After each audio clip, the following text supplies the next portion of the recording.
Nous allons étudier la vie d'un grand homme, l'un des plus grands rois de la terre. Et c'est lui qui a été le premier à inventer le système de ministériel, l'organisation des ministères. Et plusieurs gouvernements copient sur le système d'organisation de David. Prophète. Parfois, nous-mêmes en tant qu'hommes de Dieu, enfants de Dieu, on lit la Bible, on aime le résultat des hommes de la Bible, mais on ne comprend pas ce que ces hommes ont fait pour obtenir ce résultat. Pour que Dieu puisse grandir la vie d'un homme, Dieu ne regarde pas son apparence, mais Dieu regarde à l'intérieur de son cœur. C'est pour ça, le roi David, avant de faire la passation des charges de la royauté à son fils Salomon, il dit à Salomon, mon fils, prends garde, car Dieu sonde les cœurs et les reins.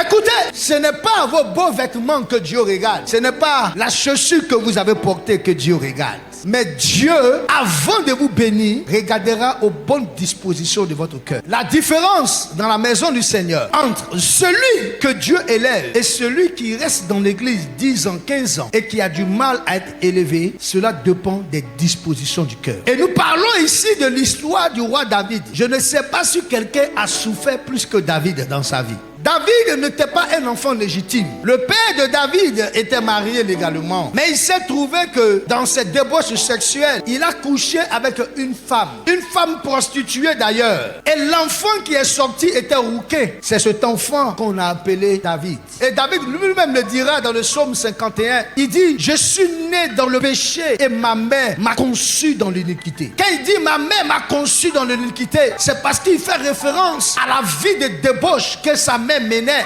et il sait que c'est après une vie de débauche qu'il a été conçu dans un contexte de prostitution que David est né. Mais vous savez, votre succès ne dépend pas de la façon ou de la manière dont vous êtes né. Même si vous n'êtes pas un enfant légitime, la grâce de l'Éternel peut vous légitimiser, peut vous faire de vous des enfants légitimes au nom de Jésus. La différence entre David et ses frères, c'est que David avait un cœur qui battait pour Dieu. Il a souffert au point où, au bout de 17 ans, le Seigneur va lui faire grâce, où Saül, qui était le roi, va mourir et David va prendre le trône de la royauté. Il va régner d'abord 7 ans à Hébron, et puis après, il fut tellement puissant qu'aujourd'hui, je suis en train de raconter son histoire. David a vaincu il y a près de 4000 ans. Mais pourquoi David est devenu grand? Ça dépend du cœur de David. La priorité pour David, c'était Dieu et la maison de son Dieu. Quand David va en guerre, il va en guerre, non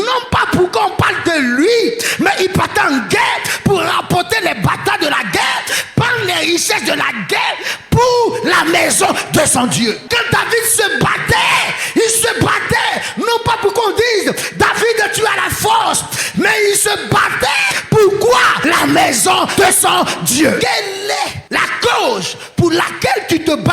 C'est là la différence entre David et Saül. Saül se battait pour la gloire personnelle. Il n'a pas dit j'ai fait des petits efforts. Il dit j'ai mis toute ma force à préparer pour la maison de Dieu, de l'or pour ce qui est de l'or, de l'argent, le matériel en argent pour ce qui doit être d'argent, de l'airain pour ce qui doit être des reins, du fer pour ce qui doit être de fer, du bois du Liban, des bois d'onyx pour ce qui doit être du bois, et je dois des pierres d'onyx et des pierres d'achasser, des pierres brillantes et de diverses couleurs. Et il dit il a mis toutes sortes de pierres précieuses et du marbre blanc en quantité. Est-ce que les gens ont un cœur qui bat pour la maison de Dieu? Voici pourquoi les chrétiens n'arrivent pas à être riches, parce que le cœur bat pour Dieu, ne battent pas pour la maison de Dieu, le cœur bat pour leurs intérêts. Et quand tu pries, tu dis David